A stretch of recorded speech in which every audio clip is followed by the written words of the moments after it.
Boa tarde, tudo bem? Estamos aqui iniciando mais uma live da nossa campanha Ministério Público que Queremos.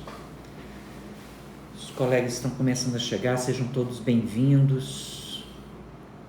Muito obrigado pela presença de vocês. Eu sei da dificuldade da gente estar com esse compromisso, porque estamos todos no teletrabalho, mas uma coisa que as estatísticas estão mostrando é que o teletrabalho tem nos colocado uma sobrecarga substancial, né? Então, ter cada um de vocês aqui conosco é um prazer enorme. Eu quero agradecer mais uma vez a todo mundo que está entrando, aqui, Fabiola, Agamenon, Valentim. Às vezes, gente, eu faço uma cara assim, é porque nos 50, esse ano é o meu cinquentenário, vai ficando pequenininha a letra, fica mais difícil.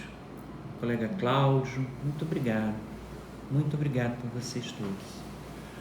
Eu quero, enquanto os colegas vão entrando, eu quero fazer um registro de solidariedade a uma amiga muito querida de todos nós, a colega promotora de justiça Ilma de Paiva Pereira, que é coordenadora do CAOP da Saúde, e que na data de hoje teve o falecimento da sua avó, dona Raimunda de Paiva Dias. Ela viajou para o sepultamento da avó, uma avó muito querida, né? Ela falava com muito carinho e que Deus levou a praticamente às vésperas do seu centenário. Então, a colega Ilma, receba aí nossa solidariedade. Eu tenho certeza que eu falo em nome de todos os seus colegas, seus amigos aqui do Ministério Público. Esse assunto acaba nos levando a um outro, que é o acirramento, né, da questão da disseminação da doença do Covid-19 aqui no nosso estado. No momento em que a gente observa um incremento da curva de disseminação da doença, já com alguns casos assim, os números começam a se tornar nomes, né? A gente começa a perceber que conhecemos as pessoas que estão indo parar nos hospitais, nas UTIs, e além da solidariedade que, lógico, cada um de nós tem que ter num momento como esse, eu acho que é um momento a mais para a gente ver com gravidade a reflexão necessária com relação a isso. Uma reflexão relacionada ao nosso dever de cada um de nós colaborarmos para que vidas sejam salvas, vidas sejam poupadas. Essa semana, ela começa após o encerramento da anterior, em que a gente teve muita coisa acontecendo, e eu vou pedir licença para você para a gente comentar um pouco, porque tem a ver com a situação institucional do MP que queremos. A primeira coisa que eu quero falar é que na semana passada nós tivemos o encerramento da votação em 2 turnos na Câmara dos Deputados do chamado Orçamento de Guerra, né, uma PEC que, num ponto muito específico, parece que apresenta uma resposta que não atende o interesse da comunidade, que não atende o interesse da sociedade, e que pode causar sérios gravames. Eu me refiro à possibilidade da mitigação, quer dizer, da afetação, da relativização em situações de calamidade pública, da irredutibilidade de vencimento do servidor público, de todos os servidores públicos, né? Dos servidores do MP, do TJ, da Assembleia, das prefeituras, das secretarias. né, e dos agentes públicos. E isso por quê? Porque o que a gente observa é que essa necessidade de a todo momento questionar o papel do serviço público, do tamanho do Estado, não é algo que caiba nesse momento em que nós temos que estar preocupados em salvar vidas. Então eu quero aqui, de público, pedir licença mais uma vez para elogiar a postura muito firme de todas as entidades associativas e em especial do Conselho Nacional de Procuradores Gerais de Justiça, né? As chefias das nossas instituições, elas têm agido com muita força, com muita intensidade, buscando resgatar esse papel do diálogo, e é sempre importante o diálogo nos momentos de crise, para impedir esses retrocessos, né? O diálogo é, para todos nós que somos ou que pretendemos ser gestores, uma peça fundamental para a superação das crises. E nesse caso do orçamento de guerra, ele foi extremamente importante nessa primeira fase. Mas é bom que nós nos lembremos, nós todos, que isso ainda não encerrou, porque haverá ainda a votação em 2 turnos no Senado da República, e é preciso que todo serviço público, que todas as entidades associativas, que cada servidor, que todos nós estejamos atentos para que não seja permitido, né, pela Câmara Alta, pelo Senado, essa medida que em nada, eu quero insistir, em nada ajuda ao enfrentamento dessa crise do coronavírus. A semana também encerrou com a votação do regime de urgência do chamado Plano Mansueto, que vai alterar a Lei de Responsabilidade Fiscal e que interessa principalmente, nesse momento, a possibilidade, que está lá no artigo 15, de alteração do artigo 18 da LRF, para incluir no limite de despesa de pessoal inativos, pensionistas, terceirizados, o que levaria, por exemplo, o Ministério Público do Estado do Maranhão, que hoje goza de uma relativa facilidade na condução do seu orçamento, das suas despesas de pessoal, pelo trabalho muito forte de planejamento, né, que estamos todos construindo na equipe do nosso Procurador-Geral de Justiça, mas que esse plano Mansueto, se assim passar, criará enormes obstáculos, graves obstáculos, e, portanto, ainda precisa da nossa atenção. Então, como eu disse, esse plano ele teve a urgência aprovada na sexta-feira e será votado amanhã a partir das 10 horas. Então, eu quero conclamar todos os colegas que tenham contato com a nossa bancada maranhense, né, assim como eu farei, para que nós possamos levar essa nossa preocupação de que aprovado esse artigo 15 do Plano Mansueto, nós teremos um estrangulamento da possibilidade de atuação das instituições públicas, principalmente daquelas que, nesse momento, precisam estar ativas, resolutivas e determinadas. Então, é um convite que eu quero fazer a todos e a todas. E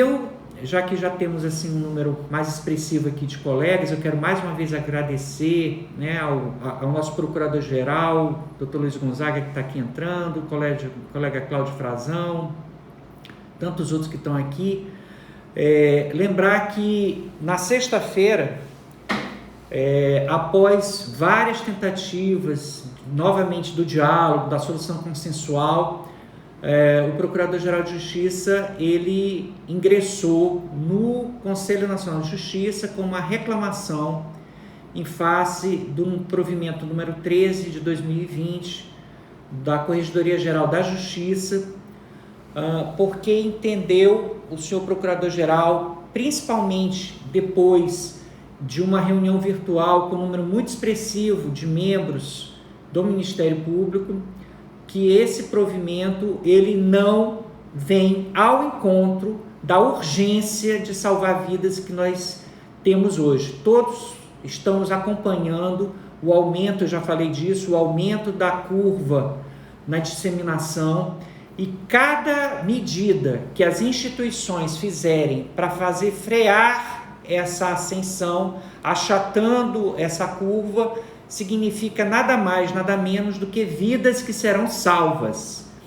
E essa reclamação, ela foi distribuída, ela está com o conselheiro André Godinho,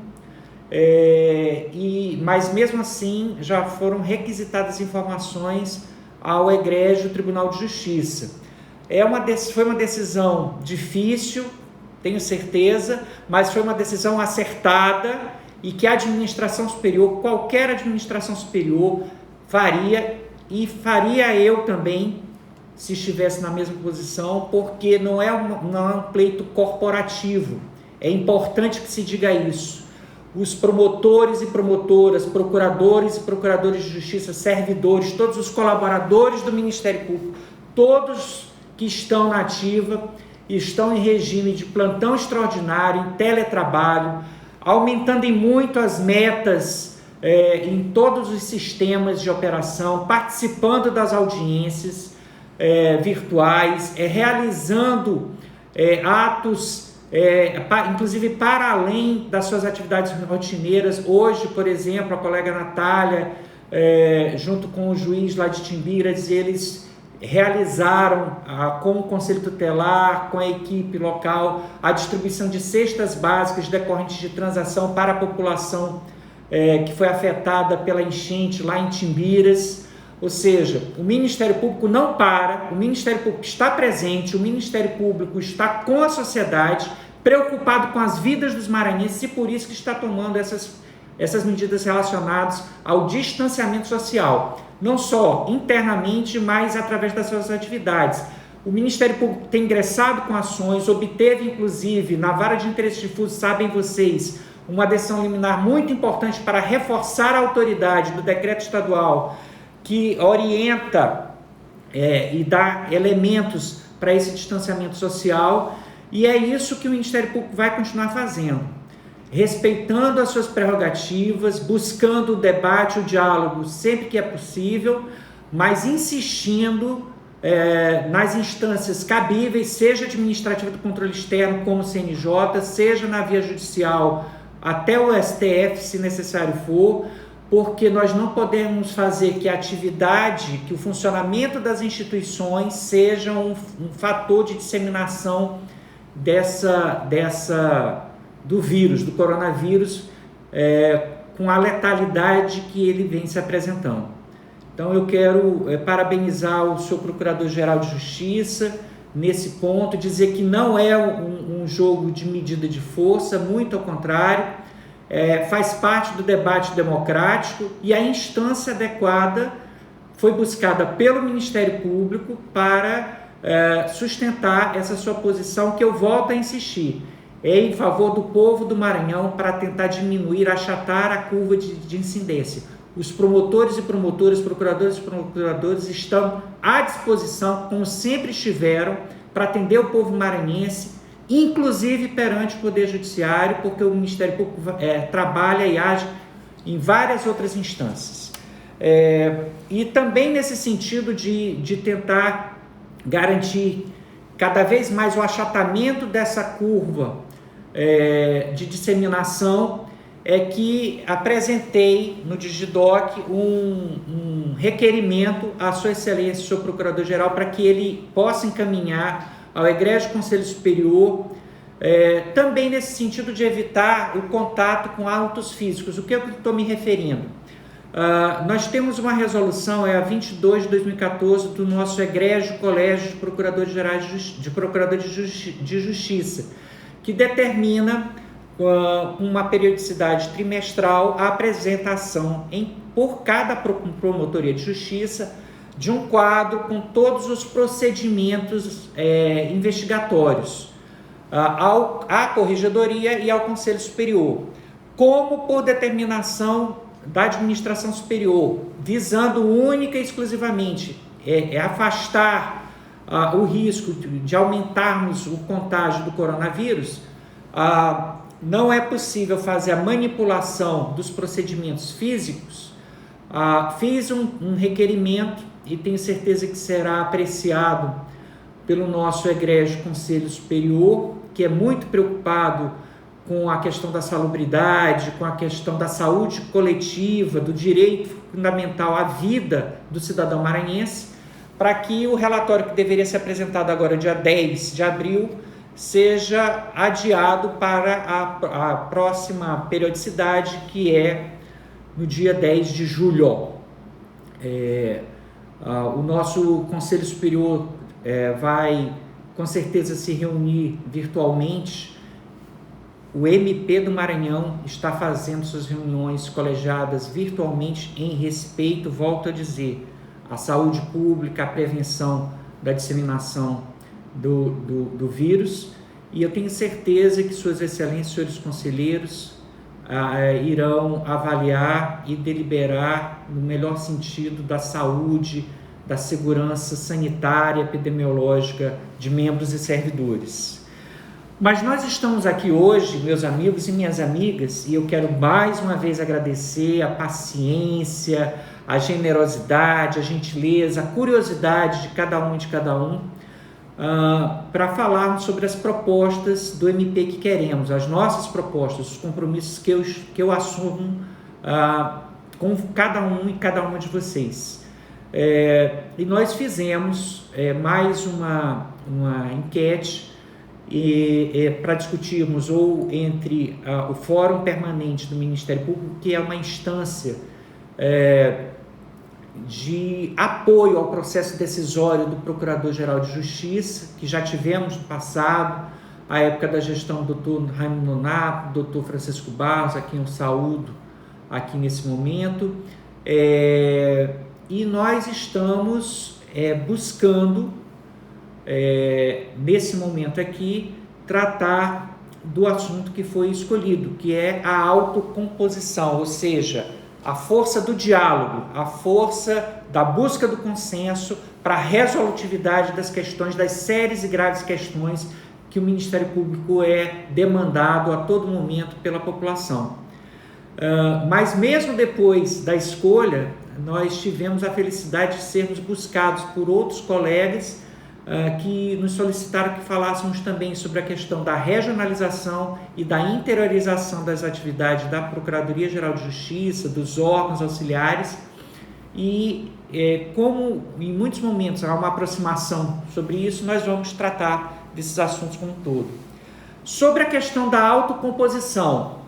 A autocomposição, ou seja, essa busca dos consensos, da resolutividade, é algo que hoje, mais que em qualquer outro momento, é uma necessidade premente e é uma determinação legal. O parágrafo 3º do artigo 3º do CPC obriga, que todas as instâncias do sistema de justiça, todos os órgãos do sistema de justiça busquem a solução consensual, caminhando para a construção de uma cultura de paz, em que as partes, os interesses que estão em litígios possam ser compostos. E nessa composição é preciso que se tenha competência, que se tenha formação.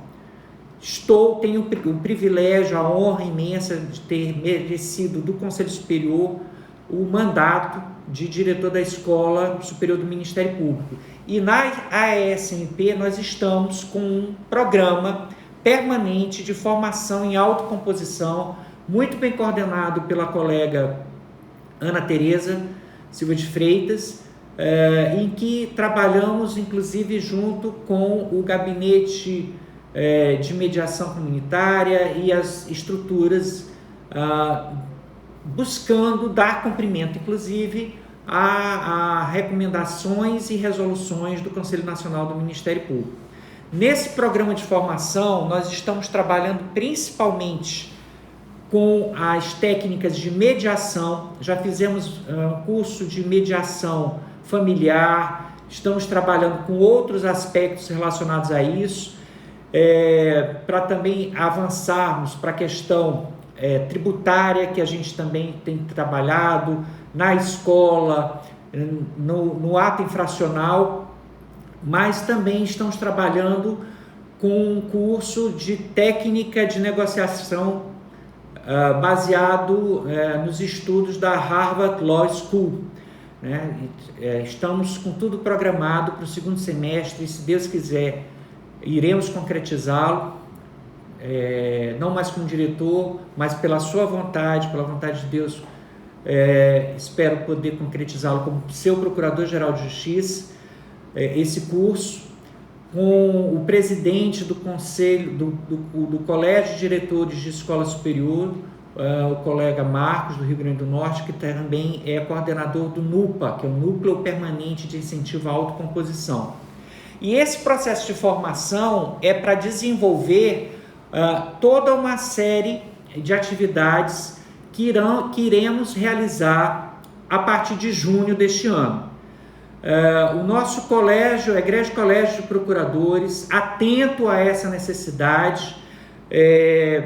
desde o ano passado, pela Resolução 81, ele estabeleceu as bases para a implantação do Núcleo Permanente de Incentivo à Autocomposição. E esse NUPA é uma estrutura que está sendo implantada em todos os ramos do Ministério Público, vai ser efetivamente um espaço para o apoio técnico e operacional dos vários órgãos de execução, para que nós possamos alcançar esses consensos possíveis, das mais diversas formas. O Ministério Público que queremos, ele tem que ser resolutivo, e essa resolutividade baseada nas práticas de autocomposição, ele tem um elemento a mais, que é garantir ou tentar promover a execução, a efetividade com maior intensidade. Nesse aspecto, o NUPA Timbira, como assim foi designado pela resolução do Egrégio Colégio de Procuradores, nós pretendemos que ele realize também uma estrutura de um núcleo de resolução consensual em questões complexas. Questões graves, como, por exemplo, a ocupação da pecuária, as cercas na região da Baixada Maranhense, né, que no século passado, no outro milênio, pelo GEPEX, a gente também fez um trabalho muito importante, que poupou vidas, inclusive, naquele momento, pela gravidade dos conflitos fundiários ali presentes, ou outras grandes questões. O NUPA ele vai ter esse núcleo de resolução consensual em questões complexas para atender essas demandas a partir das solicitações dos promotores, promotoras, procuradores, procuradoras, pré ou judicialmente também. É a intenção também do NUPA implantar núcleos regionais a partir da demanda dos colegas. E nesses núcleos regionais, treinarmos, inclusive, voluntários, servidores, para atividades de mediação, seja mediação comunitária, seja mediação escolar, seja mediação familiar, e também atividades em que nós possamos aplicar a justiça restaurativa, em especial no atendimento às vítimas da violência, mulheres e crianças. As práticas restaurativas, elas são práticas que podem ajudar a superação desses atos de violência, e eles vêm ao encontro também da própria ontologia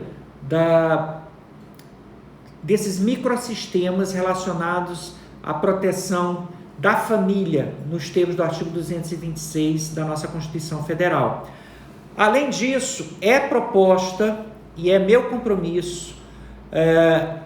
iniciar o debate com o Poder Executivo Estadual para que nós possamos prevenir a judicialização e encontrar soluções ainda mais céleres para as grandes questões. Nós já tivemos uma experiência na atual gestão, que foi o encontro de políticas públicas, que aconteceu logo em seguida à primeira rodada dos encontros regionais, há mais ou menos 2 anos, mas a ideia é de pactuar com o governo do Estado uma Câmara Permanente de Resoluções de Conflitos. E isso é algo que é possível, é viável, e eu tenho certeza vem ao encontro do espírito da autocomposição. Autocomposição também é acordo de não persecução penal, que será, sem sombra de dúvida, nas promotorias criminais, um percentual muito expressivo da movimentação. Para isso, além do compromisso das secretarias de promotoria para auxiliar na movimentação, do uso da tecnologia, buscando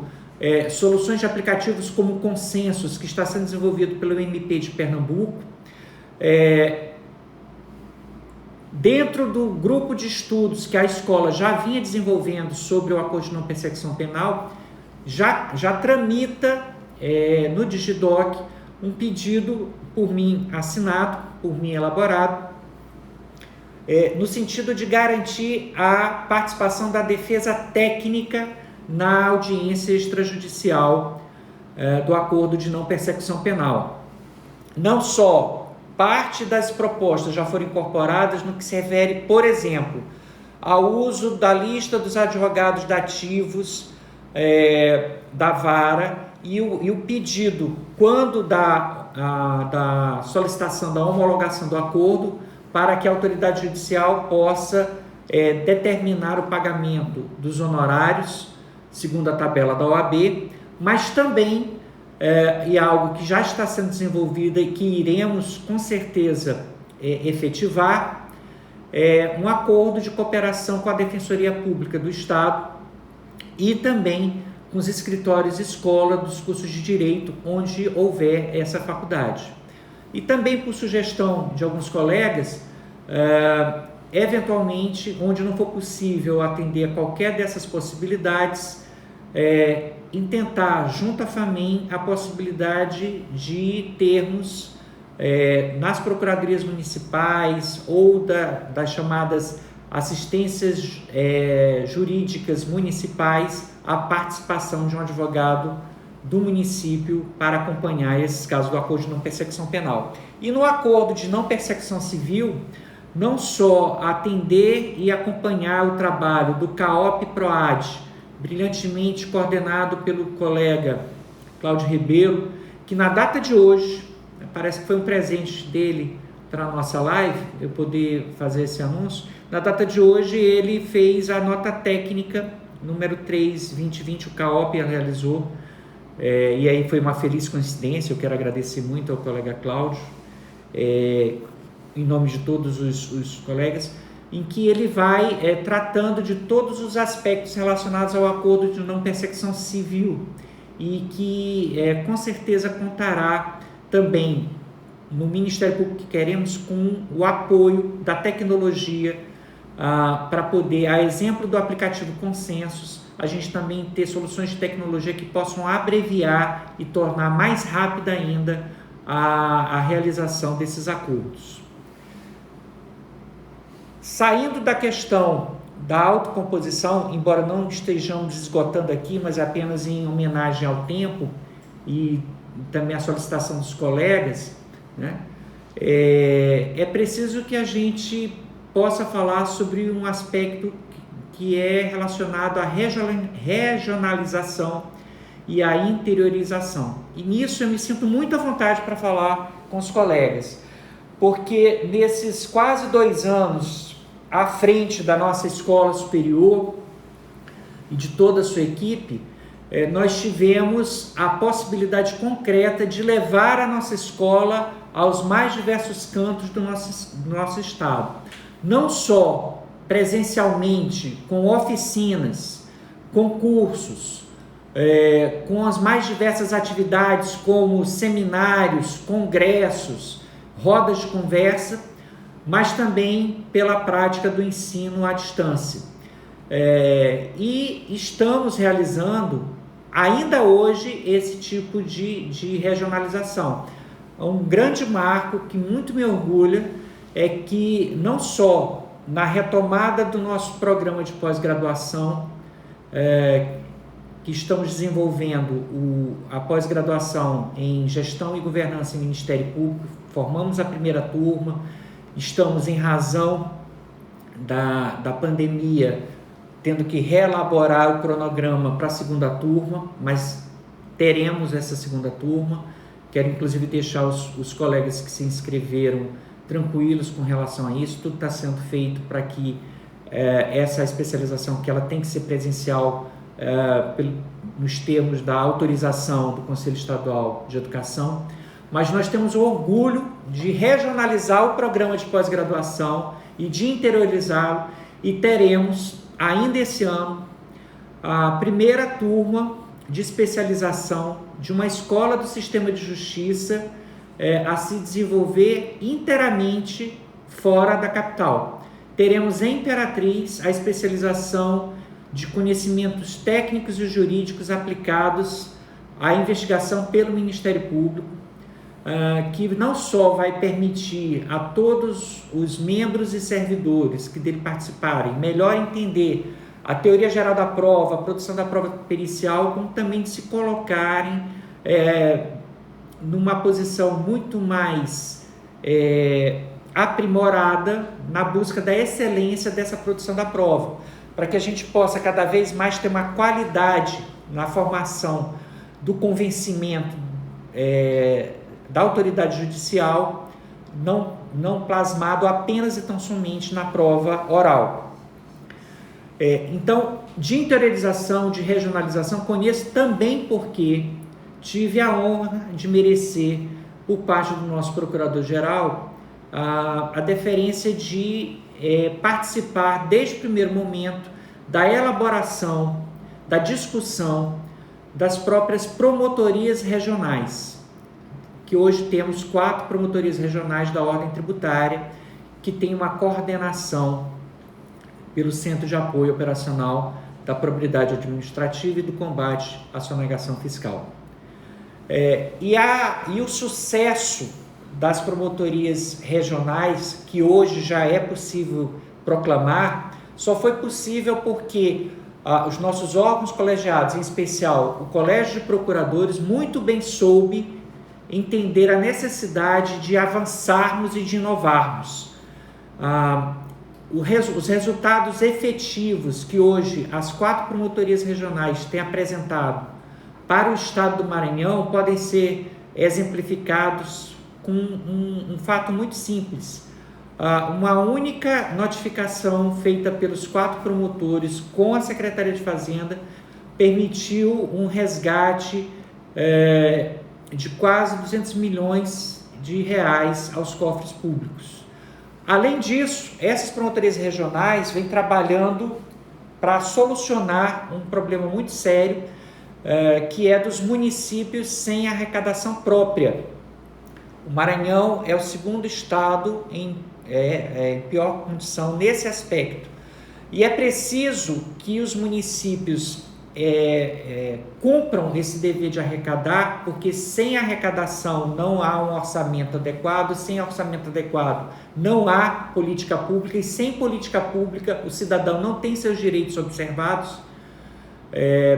E isso deve ser feito não só por essa lógica, mas também porque é uma exigência da Lei de Responsabilidade Fiscal, da Lei de Improbidade Administrativa e até mesmo do Decreto-Lei 201, que trata dos crimes de responsabilidade. A ideia, então, das promotorias regionais, ela vem ao encontro da necessidade da resolutividade, da inovação, da criatividade. E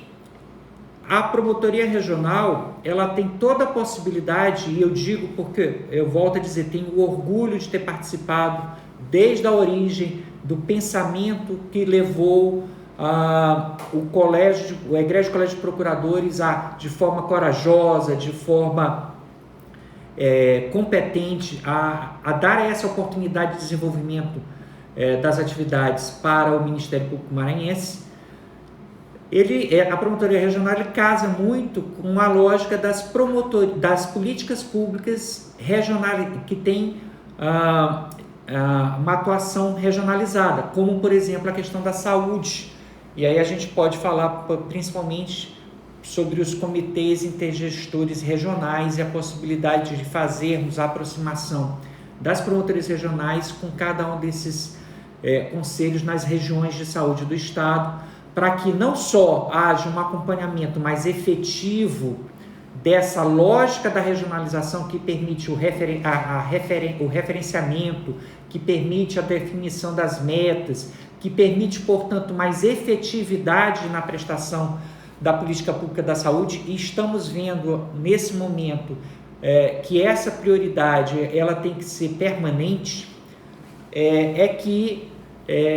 nesse aspecto as promotorias regionais da saúde e em outro momento da educação, das bacias hidrográficas e outras que se atentem a essa mesma lógica de regionalização, podem vir contribuir não só para o interesse da comunidade, mas também para que, no âmbito interno, nós possamos, num debate com os promotores e promotoras, que são os mais diretos responsáveis ou interessados na construção das oportunidades de movimentação de carreira, podemos examinar o que atende o interesse público com as necessidades da instituição e de seus membros para fazer essa lotação. E uma lotação de cargos que já existem, que, portanto, não precisam de interferência legislativa e que podem ser adequados, principalmente depois da superação desse momento de crise, às necessidades orçamentárias, e nós sabemos como fazê-lo. E em um momento mais adequado, quando a gente tiver mais tempo, estou sempre à disposição dos colegas para fazer esse detalhamento. Mas, além disso, é preciso garantir que essa regionalização dos equipamentos, dos núcleos, dos órgãos da administração possam atender efetivamente os órgãos de execução nas mais distantes comarcas do interior do Estado, em especial das promotorias de entrância inicial, que são promotorias que são clínicas gerais, ou seja, atendem a todo o vasto rol de atribuições do Ministério Público e que precisam ter essa atenção especial da administração superior, não só pela questão da saúde, da qualidade de vida desses homens, mulheres, membros e servidores que chegam à exaustão com relação a tantas demandas, pelo seu compromisso, pela sua responsabilidade com o cidadão e com a cidadã maranhense, e isso pode ser feito de várias maneiras, tanto de forma remota como de forma presencial. Vou iniciar pela questão presencial. O Ministério Público do Maranhão, ele avançou na atual gestão com a criação do NATAR, que é o Núcleo de Assessoria Técnica Regionalizado. Temos hoje o NATAR de Imperatriz, o NATAR de Timon e o NATAR itinerante. Nós temos, entretanto, 14 zonas administrativas estabelecidas por resolução do Colégio de Procuradores para o Ministério Público. O meu compromisso é de formarmos tantas equipes de núcleo de assessoria técnica regionalizada quanto forem as regiões administrativas. E isso para quê? Isso para garantir que, respondendo cada equipe dessa para um número menor de promotorias, a gente tenha uma resposta, uma entrega dos laudos, dos pareceres, das anotações técnicas mais efetivas. Para quem não conhece a lógica do NATAR, ele é um órgão da assessoria técnica, que é, nos termos da Lei Complementar 13, o nosso órgão de identificação do conhecimento técnico e científico para apoiar a produção de prova, as conclusões técnico-jurídicas de promotores e promotoras, procuradores e procuradores de justiça, e que hoje tem uma estrutura com engenheiro, com contador, assistente social, psicólogo, que nós queremos estruturar ainda mais, como eu disse, para cada uma das regiões administrativas. Lógico que isso demanda a regimentação de servidores, o que faremos através do concurso público quando for possível, mas nada impede que nós já comecemos a trabalhar nessa lógica da regionalização mais próxima das promotorias em cada uma das regiões administrativas, utilizando não só o nosso banco de peritos, que está em fase de consolidação, mas também trabalho, desde o trabalho de voluntários até o trabalho do estágio de pós-graduação e mesmo do uso da requisição de órgãos públicos municipais e estaduais, sempre que for possível isso ser realizado.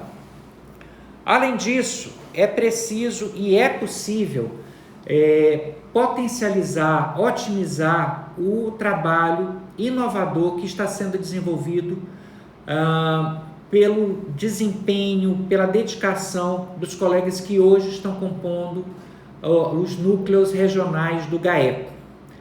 A atual administração teve a coragem de realizar esse trabalho, que é um trabalho importante de regionalização desse grupo, que eu vi nascer porque surgiu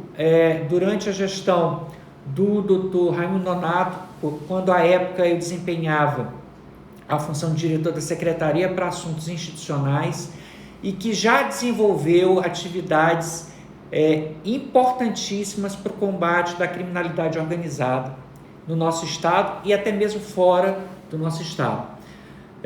E é preciso que se diga que a criação dos núcleos regionais,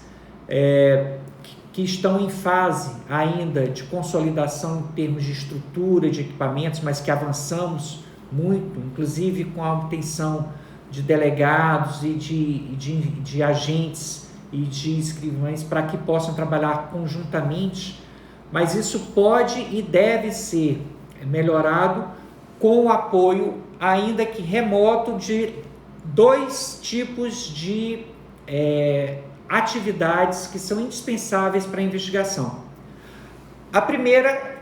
que eu quero falar é uma que já é conhecida, que é o LAB-LD, o Laboratório de Lavagem de Dinheiro, que tem desenvolvido uma atividade muito importante na análise de dados, na obtenção de dados para as atividades de investigação, não só do GAECO, mas que também estão disponíveis para todos os órgãos de execução que dele demandem. Mas nós temos uma proposta de aumento imediato da equipe do LAB-LD, relotando alguns quadros de servidores, de analistas que temos em diversos setores e que são importantes nesses setores, mas que são ainda mais imprescindíveis na atividade finalística, que sempre tem que ser a atividade fim, o objetivo central e mais imediato e mais urgente do Ministério Público, porque é na atividade finalística que estamos devolvendo para a sociedade aquilo que ela tem com relação a nós, que é o mandato constitucional do Ministério Público, a missão constitucional do Ministério Público. E a outra solução também é de criarmos, a exemplo de propostas de outros estados, quando nós estamos construindo junto com cada um e cada uma de vocês essas propostas, não só isso foi objeto de muito debate com vários colegas, mas também foi resultado de muita pesquisa, e uma pesquisa objetiva e ampla, não só de experiências exitosas já existentes, como de propostas de vários outros colegas na mesma linha do MP que queremos e que estamos observando, né? Como em São Paulo, como no Mato Grosso do Sul, cujos processos de escolha de Procurador-Geral de Justiça estão afunilando. São Paulo, inclusive, houve recentemente a nomeação, né, do novo Procurador-Geral. E essa ideia é a do outro laboratório, o laboratório LAB-ED, de análise de evidências digitais. Eu já falei na live anterior da necessidade de nós estarmos preparados para o enfrentamento da criminalidade eletrônica, digital, da tecnologia da informação. E esse laboratório ele é importante não só para a gente garantir com segurança a cadeia de custódia desses elementos de prova, evitando e prevenindo qualquer hipótese de nulidade que faça acabar com a efetividade de todo um trabalho de investigação, mas também para garantir que essas provas possam resultar numa posição efetiva e forte do Ministério Público, seja para pedir a condenação, seja para pedir absolvição nas ações que eventualmente forem interpostas. Esse laboratório, o LabED, de evidências digitais, ele também vai estar disponível a todos os órgãos de execução, não apenas aos núcleos regionais e ao núcleo central do GAECO. Porque é preciso que se diga que um outro ponto que entendo que é possível fazer para que a gente possa, dentro do princípio da economicidade, trabalhar ainda melhor, é que os núcleos regionais dos GAECOs, eles podem, como já fazem hoje, funcionar como núcleos regionais de apoio à atividade investigativa, mesmo fora do critério das organizações criminosas. Além disso, nós temos também como ideia e compromisso a regulamentação das forças-tarefa no âmbito do Ministério Público do Estado do Maranhão. Forças-tarefa que possamos combinar o trabalho, a experiência de promotores e até mesmo de procuradores de justiça, para que haja essa interação, esse diálogo e haja um segmento virtuoso de tudo que é feito em primeiro grau, também em segundo grau, permitindo assim que essas investigações alcancem um bom termo em defesa dos valores sociais que a Constituição nos incumbe de zelar e de velar. Essas forças-tarefas, elas serão estabelecidas a partir de situações específicas para identificar, investigar e apresentar resolução em questões de alta indagação e regionalizadas. Além disso, é preciso que a gente aprimore o que a gente já tem, né? Nós temos, foi até uma sugestão, uma proposta do colega Elano de Magalhães de Almeida, à época, ao então candidato Luiz Gonzaga Martins Coelho, a criação do GAEPROAD e dos NAEPACs, no sentido de garantir não só a impessoalidade, fazer com que a atividade do Ministério Público na área do combate à corrupção, da improbidade administrativa pudesse ser mais colegiado entre os órgãos de execução de primeiro grau, mas para além dessa expectativa, nós tivemos a felicidade de perceber outras possibilidades dos NAEPACs e do GAEPROAD, principalmente a partir do desenvolvimento de um programa institucional que foi inclusive premiado em segundo lugar na categoria de redução à corrupção ano passado pelo CNMP, pelo brilhante trabalho de vários colegas, mas principalmente sob a coordenação das colegas da região Tocantina, Naima Abas e Glauci Malheiros, a quem eu saúdo pela excelência do trabalho. Nesse programa da Cidadão Consciente Gestão Transparente, nós tivemos o combate efetivo que já tem economizado para os cofres públicos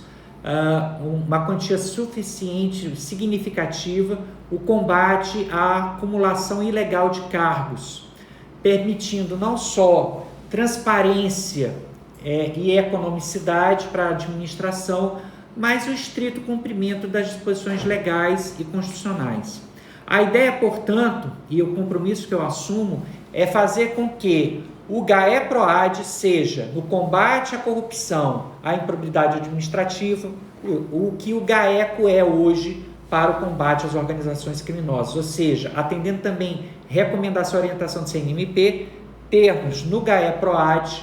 uma força permanente para apoiar o promotor natural nessas atividades, reforçando esse seu trabalho em cada comarca e utilizando essas plataformas comuns, o LabLD, o LabED e todas as outras estratégias, inclusive de inteligência na formação do convencimento e das bases para essa investigação ainda mais idônea, ainda mais segura, ainda mais resolutiva para a sociedade. Nesse aspecto, o que eu quero dizer, caminhando aqui para o encerramento e agradecendo enormemente a generosidade da atenção de cada uma e de cada um dos colegas promotores e promotoras, procuradores e procuradores de justiça, e do cidadão maranhense que também vem participando dessas nossas lives, porque o Ministério Público é transparente, continuará sendo, porque é da nossa essência estar ao lado permanentemente da comunidade, da sociedade. Falar que nesse aspecto da regionalização, a ideia é sempre levar a cada promotoria, na sua atividade finalística, todos os equipamentos para que ela possa desempenhar a contento com as suas atividades, em especial aquelas relacionadas à atividade de investigação. A ideia é, portanto, permanecer muito forte na atividade de regionalização do nosso processo de formação pela escola, do apoio efetivo aos colegas, e aqui eu vou me permitir ainda aqui rapidamente falar da experiência do NAPROM, que em vários outros MPs tem vários outros nomes, mas que é basicamente você garantir força de trabalho para aqueles promotores que estão por situação excepcional, né, e específica e pontual, com um volume de trabalho superior à sua capacidade operacional naquele momento. O NAPROM, ele pode e será também prestigiado para que ele possa dar um tempo de resposta ainda mais breve para os colegas que o demandam, né? Nós já tivemos o NAPROM, nesse seu curto espaço de existência, ajudando com muita habilidade, com muita competência, com muita resolutividade, a colegas promotores em São José de Ribamar, em Pasto Lumiar, em Cururupu, em Pinheiro, em São Bento e Bacabal. E a ideia é que não só ele possa atuar com esse apoio operacional remoto a essas atividades, mas também que sempre que possível e necessário, ele possa ser conjugado com uma solução que eu também tive o meu orgulho de ter participado da discussão e da elaboração da minuta, que resultou numa excelente, brilhante determinação do Conselho Superior do Ministério Público, por iniciativa do nosso Procurador-Geral, que é a das designações excepcionais cumulativas, em que um promotor de justiça é designado na forma da Lei Complementar 8625 de 93, a nossa Lei Orgânica Nacional, para apoiar excepcional e pontualmente, judicial e extrajudicialmente, colegas que também têm essa capacidade operacional para enfrentar os seus estoques, tanto em termos de audiência como em termos de procedimentos. Nessa combinação, eu tenho certeza nós vamos não só contribuir para a prestação da atividade ministerial cada vez mais célere, mas também para melhorar a questão da qualidade de vida, né, da saúde do trabalhador,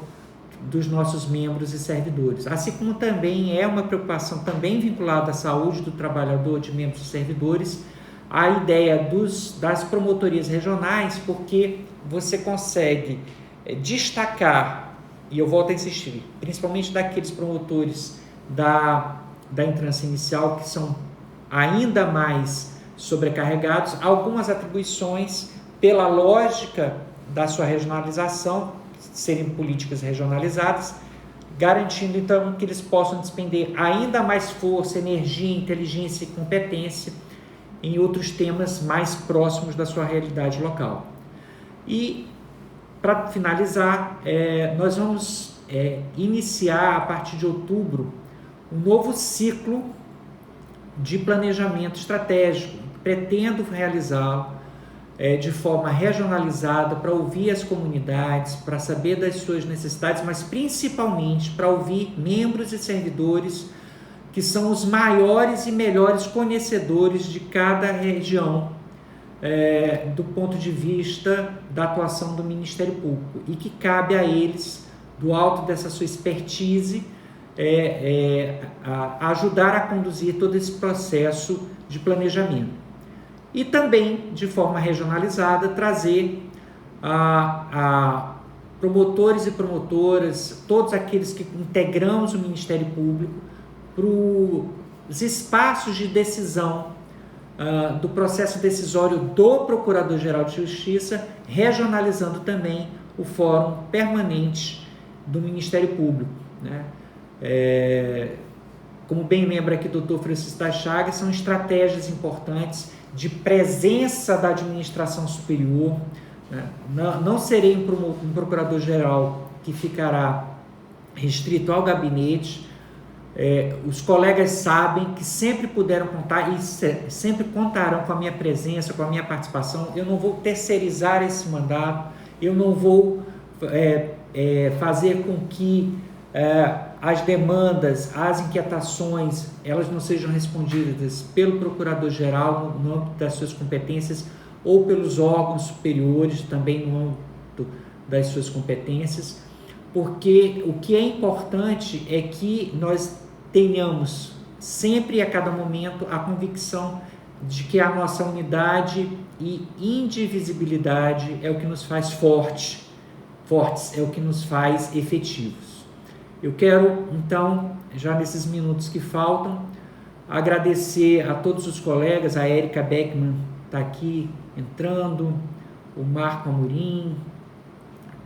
a Clícia. Eu quero agradecer a todos vocês e convidá-los e convidá-las para que a gente possa continuar esse debate no WhatsApp, no direct do Instagram, no telefone, né? Eu distribuí aos colegas o telefone privado da campanha para que a gente possa ter esse momento. Tenho ligado, agradeço muito aos colegas que também têm disponibilizado seu tempo para que a gente possa conversar sobre essas propostas, e estamos construindo, com as inúmeras sugestões que temos recebido, um documento tentando consolidar tudo isso que estamos falando aqui nessas lives e nesses contatos mais próximos. Então, muito obrigado a todos, a todas, né? A cada uma, a colega Sandra aqui mandando um abraço, a colega, aos servidores aqui também que estão presentes, que estão se manifestando, muito agradecido. E eu quero dizer da minha imensa satisfação de ter na oportunidade desse contato, ainda que pela intervenção da tecnologia, porque cada contato desse me fortalece na minha convicção de que todos somos Ministério Público, no sentido de que todos queremos que essa instituição sirva cada vez melhor a comunidade, cada vez melhor a sociedade, respeitando os seus integrantes, respeitando as nossas necessidades, para que fortes, motivados, possamos ser aquilo que a sociedade maranhense espera de nós. Muito obrigado a todas e a todos. Eu vou me despedir e pedir que a gente possa, mais uma vez pedir que a gente possa continuar essa conversa para além dessa live. Uma boa tarde, uma ótima semana.